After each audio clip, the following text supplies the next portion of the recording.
Okay, well, last time you left, I left it at having the pillar already made, good to go, which is right here. Everything else is really good to go. So now what it takes is there's a whole lot of prep before you do this bedding. Now what I use is DevCon 10110. It's a two-part system. It comes in a dark and light material. One's a hardener. This is the hardener. And this is the steel putty itself. That's what I use for my bedding jobs. It works very well. It pretty much stays where you put it to a certain extent, obviously. Nothing's perfect. And works very well for me. And thanks to the largesse of a very good friend of mine on the website, on RFC, Rimfire Central, I get these syringes that are outdated, and he sends them to me. And I use them to do this simply, and it makes the mixing of the material very simple. This is the hardener. This is the putty. The mixture is 1 to 2.5. So for every 1 unit of the hardener, I got to put in 2.5 units of this. That makes it real easy. So basically, what I do when I do a bedding job is I'll use 4 milliliters of the hardener to 10 milliliters. I think it's milliliters. Yeah, 10 milliliters of the steel putty, and that's usually enough to do the front pillar, the rear, and also this back section here of the receiver inlet at this point. So it does all of this and the front as well. Anyway, so now what I've got to do is I've got to prep the stock, and I've got to prep the action because you don't want anything sticking. So I use a few things for that. Obviously, painter's tape. I use that all over the stock out here, anywhere where I might touch it with the bare hand. And I may have some of the bedding on my hand and get it on here. I don't want to do that. So I pretty much cover this with the tape. The tape doesn't leave any residue behind, and basically I just wipe it down with a little mineral spirits when I'm done, and away we go. So we've got the tape. The release agent I use is just simply Kiwi Neutral shoe polish. Works very well. And I use it coating the receiver, the front tang, your bedding, your V-block, the rear tang, and everything. So I use it on the entire receiver, wherever the bedding might possibly go. Because I don't want anything, I don't want to have a mechanical lock into the stock. So I use that, but I also use inside of the receiver is I'll use plumber's putty. And basically it's just a matter of taking the plumber's putty and filling in this area back here in the back, probably a little forward from this area here, to make sure that nothing gets in there. And I'll fill that right up to the edge, up to this edge, so that I don't run into any issues at that point. So basically what will be bedded is this, the tang, some up the sides of the tang in the receiver, and the front here, the front takedown tang of the receiver itself.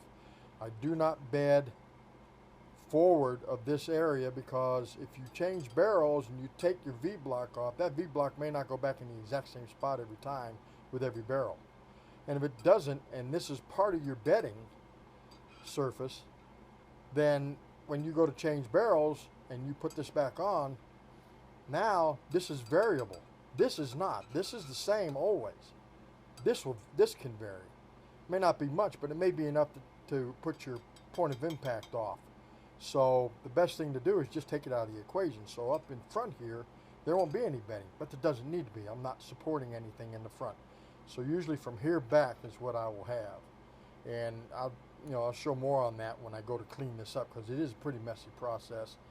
But it takes a little bit of time. If you do the prep work that you need to do, then you're not going to have any problems. It'll work just fine. I've done dozens of these, and everything so far, knock on wood, I haven't had any issues. So what I'll do is I'll go ahead and get everything all prepped. One of the other things I do is on the takedown escutcheon, I'll grind little slots in the side of it, little dips, to help make sure I get a real good lock back here where it sits, because it sits down in here, kind of like that. So what I want to make sure is that it's locked in. So it's not all the, it doesn't sit all the way down.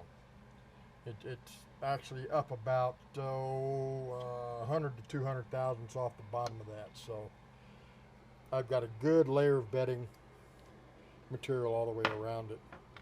I'll also take this to take the front takedown screw, and when I put it in, I'll make sure that I also coat it so that I don't end up with a mechanical lock with the threads.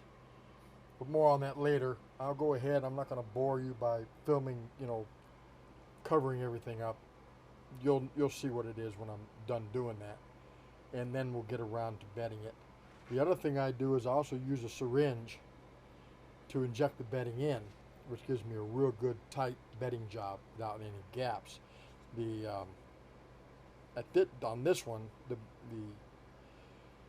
bedding needle is just a 14 gauge syringe that I got from a veterinary supply company, and I cut the end off and make sure it's good and clean. I also take the I don't know how you say it, Lauer, L-A-U-R or L-E-U-R tip inside the syringe, and I drill it with an 1/8 inch drill, which is right here. I just run it in there to make sure it's as open as it could be. I have some 12 gauge needles on order because they're a little bit bigger, a little bit easier to push through, but they just haven't come in. I've also used a caulking gun where you can take a large fender washer on the front of this, set it in your caulking gun, use a caulking gun to inject. But I find that I don't really need to do that very often except during the winter months, and it's warm enough out here now that we should be just fine. The other thing you want to make sure you have are either rags or good shop towels that you can use for cleanup, because boo-boos do happen, and acetone. Acetone and DevCon, before the DevCon is cured, don't play nice together, and makes it a lot easier to clean stuff up if you get it somewhere where you don't want it. The other thing that was graciously supplied by my buddy were these cotton tipped applicators. Basically it's a Q-tip on steroids. Looks like this. These come in very handy for small spots and getting back into the gaps and stuff and making sure that everything's cleaned up. But you'll see those being used as we go. Last but not least are these paper plates. I use those to mix on, just simple to use, easy to get, cheap, because you're going to throw them out. And then popsicle sticks of different sizes and so forth. I also keep a set of side cutters so I can take the popsicle stick when I go to start cleaning up, and I can cut it at an angle, I can cut it square, however I want, and basically all that does just gives me a custom fit tool for the cleanup of the stock. I keep business cards handy because these are what I'm going to use to space the barrel, which is going to be what sets the receiver, and then we'll just go from there. So let me get this all taped up, all this stuff all covered, everything protected, and then I'll start filming again. Thanks.